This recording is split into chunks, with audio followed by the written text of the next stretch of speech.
मेरा बचपन बहुत मुफलिसी में गुजरा है, बहुत परेशानियों से मैंने अपने बचपन को गुजारा है। जब भी मैं इन तंग गलियों में से गुजरता हूं तो मुझे हमेशा वो बचपन याद आता है। मुझे वो अपने जीवन के पल याद आते हैं कि कैसे मैं इन तंग गलियों में से गुजरा। लेकिन मुझे एक बात और एहसास होती है कि अगर ये तंग गलियां ना होती तो शायद जो मैं आज हूं वो हो नहीं पाता। पापा एक छोटा सा जॉब करते थे, बहुत कम उनकी सैलरीज थी। उसका परिणाम ये था कि घर में इनकम्स बहुत कम आती थी। तो बड़ी मुश्किल से मेरा ग्रेजुएशन हुआ।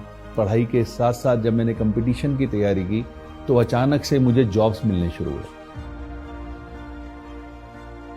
मेरा पहला जॉब लगा सीआरपीएफ में सब इंस्पेक्टर के पोस्ट पर। ये बातें हैं वर्ष 1988 की। वहां मैंने जॉब किया करीब 2 साल 8-9 महीने के बीच में, और उसके बाद मैं आ गया घर वापस। मैंने पढ़ाई की और मेरा दिल्ली पुलिस में सिलेक्शन हो गया।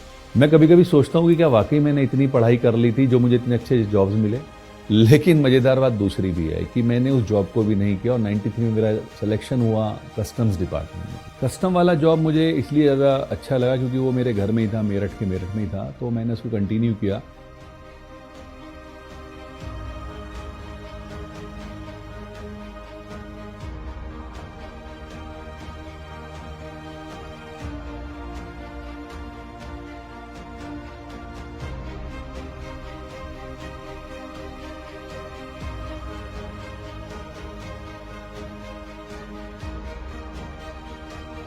लेकिन इसी बीच में फिर मेरी शादी हो गई। अब शादी के बाद बच्चे तो जिम्मेदारियां बढ़ी और अल्टीमेटली एक बात समझ में आ गई मुझे फिर कि जॉब एक ऐसी व्यवस्था है जिसमें आप भूखे रह नहीं सकते पर कभी तरक्की कर नहीं सकते। और इसी बात के मद्देनजर मैंने ढूंढना शुरू किया कोई एक ऐसा प्लेटफॉर्म जो मुझे एक्स्ट्रा इनकम दे सके। And I am thankful to the person mister JK Gupta. Unfortunately आज वो हमारे साथ नहीं है, बट यस, वर्ष 2004 में वो मेरे लिए एक देवता के रूप में सामने आए। उन्होंने मुझे फॉरएवर के मार्केटिंग प्लान के बारे में बताया तो देखा, मुझे समझ में आ गया कि ये वो प्लेटफॉर्म है जिसकी मुझे तलाश थी। यहाँ मैंने धीरे धीरे धीरे अपने रास्तों पे चलना शुरू किया, धीरे धीरे सक्सेस की तरफ बढ़ना शुरू किया।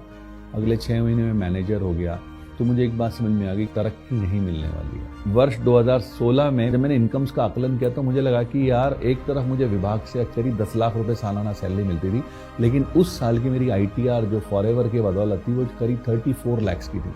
तो मैंने डिसीजन लिया किसी और को मौका देते हैं सरकारी नौकरी करने का, और मैंने क्विट किया।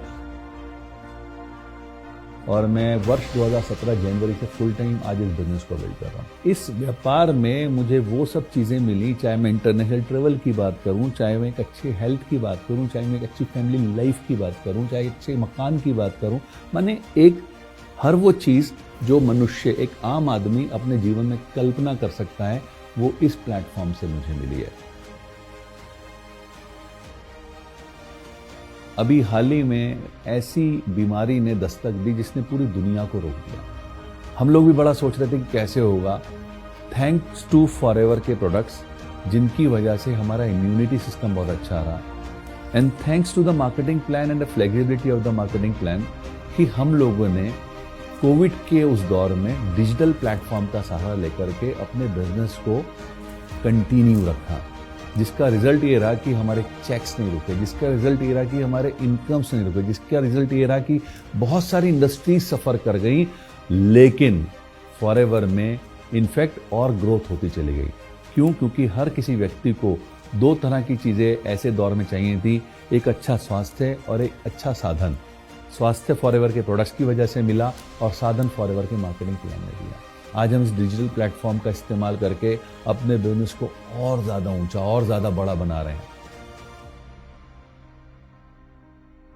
मुझे सपने देखना अच्छा लगता है, मुझे लोगों को सपने दिखाना अच्छा लगता है और उन्हें पूरा करने में उनकी हेल्प करना अच्छा लगता है। मैं हूं सपनों का सौदागर, मैं हूं फॉरएवर।